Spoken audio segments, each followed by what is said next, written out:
Down in the weird underwater city of Euclidia, many strange things take place, and most of them have been terrifying to the Gregory party. Now, however, a big ray of hope has suddenly appeared. Mrs. Gregory, her daughter Joan, and their newly found friend Elaine, the Euclidean girl submarine commander, are in their quarters. Mrs. Gregory is enjoying herself as Elaine tries on one of her dresses while Joan watches admiringly. I am so worried about Jerry and the captain. Now, Joan, dear, when Tex and Jerry are together, they're able to get themselves out of anything that might come up. But, Mother, they were to be gone only a few minutes, and it is now more than an hour. Well, you're worrying much too soon, Joan. When you've lived as long as I have, you'll realize that a man loses all sense of time when he's out doing something that interests him and completely forgets anyone who might be waiting for him. That would seem to be the case, but I do not like it. Well, dear, older women than any of us find fault with things men do. But it's much easier to find fault than to find the cure. Oh, Mother, look. Why, Elaine, you're lovely in that dress, dear. I think it must be the dress that is lovely. I have not changed, and no one has told me previously that I am lovely. But you are. I like that much better than your uniform of Euclidean cloth. I hope I may never again... You have forgotten, Elaine. I am sorry. We understand, my dear girl. You've kept up that Euclidean atmosphere so long that you find it difficult to realize that all of your Euclidean mannerisms and your obligations to these scientists have been left behind you with that uniform. Mother, may Elaine have this dress? I mean, may she keep it? Well, to be sure. I am not at all sure about doing that. This dress must have some value, and if I understand things in your world, articles of value must be exchanged for things of equal value. That's approximately correct. But don't let that worry you for a moment. I can well afford to give you a dress or a complete wardrobe. Mother is a very rich woman, Elaine. Joan, dear, please. But that is what Jerry says about you. Well, even if it's true, we don't discuss those things. And Mrs. Gregory, if I return to your world with you and attempt to enter life as you know it, what will be my place? Your place? Yes. I am not, as you are, a very rich woman. We have nothing of value to call our own on Euclidia. No medium of exchange except our efforts, in return for which we receive a bare sustenance. If I attempt to take my place in your world, how will I exist? That is a very well-placed question, Mother. Well, it might be if Elaine were not such an unusual person.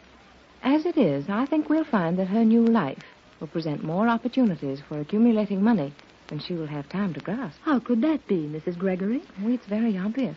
Not to me, and Elaine is plainly disturbed by it. Well, it's too long a story to go into in great detail, but in the first place, you could amass a small fortune in a short time as a lecturer. Lecturer?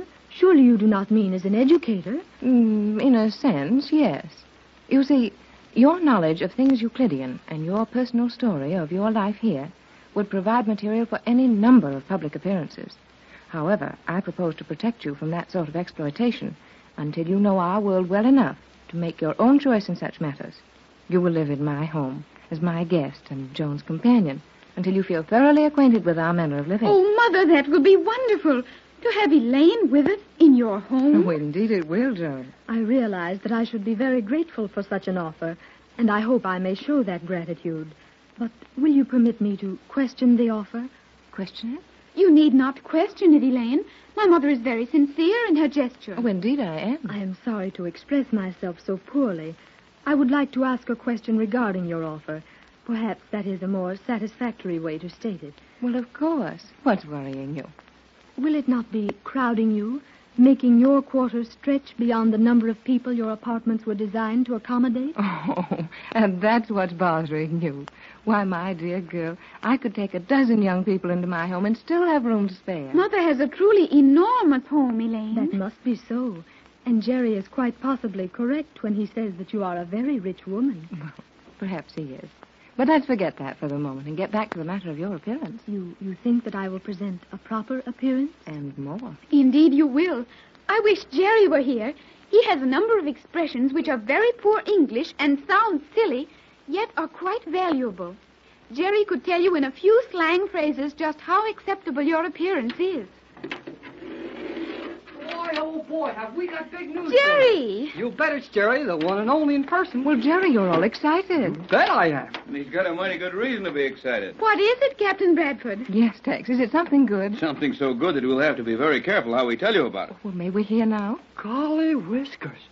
Oh, boy. Hey, Tex, Look, Well, what struck you, Jerry? the commander. I did not strike you, Hall. Oh, forget that Euclidean talk. Look at that girl, Tex. Is she a knockout? What a picture for the film magazines.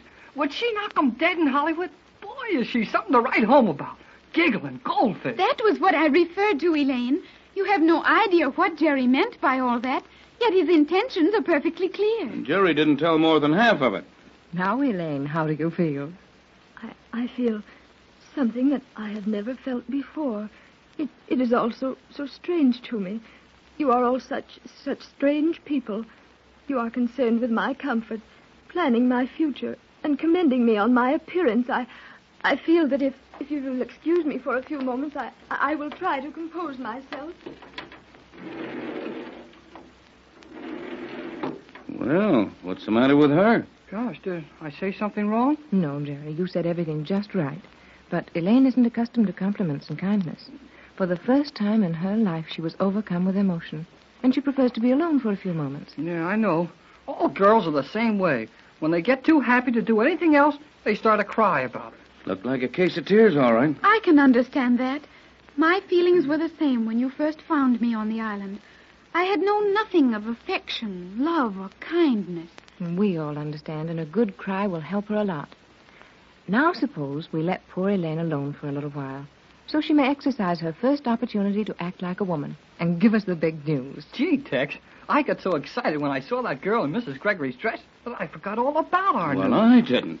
And while I'm not at all sure we have all the privacy we're supposed to have here, well, it's got to be told sometime, and might as well start now. You have learned something of real value, Captain? We certainly have. Jerry and I have found the place to escape from Euclidean. Tex, not really. Absolutely. Well, how did this happen? Oh, we're pretty smart. You must be. Oh, it wasn't any trouble for us. We just started out to look for it, and there it was. No, Jerry, wasn't there a little luck mixed up with it? Well, not much. And didn't we have a well-directed hint from Elaine that we might find something of value if we follow that steel tube to the top? Sure, but, all right. We just happened to find it. That's more like it. Well, never mind the distribution of credit. What was it you found? We found an airlock near the former position of the island, and so close to the surface of the water that all of us could easily escape and get to the surface without any help if we had to. Tex, really? That's right. Where was this? Well, we followed this steel tunnel round and round, getting higher and higher all the time, and I guess we kind of lost our directions. But it was someplace in the edge of that old crater where the island was built. Yes, I think the tunnel parallels that elevator we came down in, and it sure comes out on the rim of the crater. But what's more important is that there's a transparent steel lock at the top, and it's within 30 feet of the surface of the water. Which should be easy to escape from there. It should indeed. But after the escape, what? After the escape, we're free. Yes, on the surface of the ocean, 4,000 miles from Los Angeles. I see what you mean, Joan, and naturally we'd take care of that. But how, Tex? By the very simple process of having a boat up there to pick us up. How is that so simple? Well, now, don't forget that tomorrow I'm beginning a regular series of test flights in the rocket planes. Sooner or later, I'll plan the rescue. Will you have a chance to smuggle one of the homing pigeons aboard the plane? I think so in time. Have you asked permission to take your instrument case aboard? No, I was afraid to ask permission, for fear it would give me away. So on the trial flight today, I simply walked up to the ship with the case in my hand. And G-47 grabbed it and searched it plenty. He did, and he'll probably do the same for several days to come. But one of these times, I'll know when G-47 is going to be busy at the time I start a flight. And when that time comes, I'll have a homing pigeon in that instrument case. You realize what the results will be if you are caught. No worse than what we must eventually face if I don't try it. We're here forever as far as G-47 is concerned. Yes. Our punishment is to be completely ignored until in desperation we trade your formula for freedom, and then find ourselves denied that freedom. Well, we're going to use that formula in a lot easier way than that, and a better way. How, Jerry? Well, Tex is Hold going it, Jerry, hold it. What's wrong? Well, I thought I heard a noise outside that door. But this room is soundproof. Perhaps we should say we believe it to be soundproof. Yes, there's always that. We can't be sure of anything here. Well, never mind that no. I know how to use the formula when the time comes. The only thing that I'd like to know a little more about is the exact method of escape from that airlock Jerry and I discovered. Perhaps I can assist you there, Captain Bradford. Well, if you've got any ideas, toss them in. By all means, Elaine, we'd welcome your advice. I'm not familiar with the manner of operating the escape mechanism in the lock, but experience with other locks on Euclidia would lead me to conclude that it would be a very simple matter to arrange the flooding of the lock. I thought that too, Elaine. What worries me is just how difficult it's going to be to get from that lock to the surface. With a number of us getting out at the same time, the last one out is going to have a long stretch without breathing. I'm sure we'll never have the chance to get any special equipment up there without being seen. Yeah, it's always so easy until it gets hard. That is not a serious problem. Every Euclidean has been instructed in the use of that escape lock in the event of an emergency, such as the flooding of the city.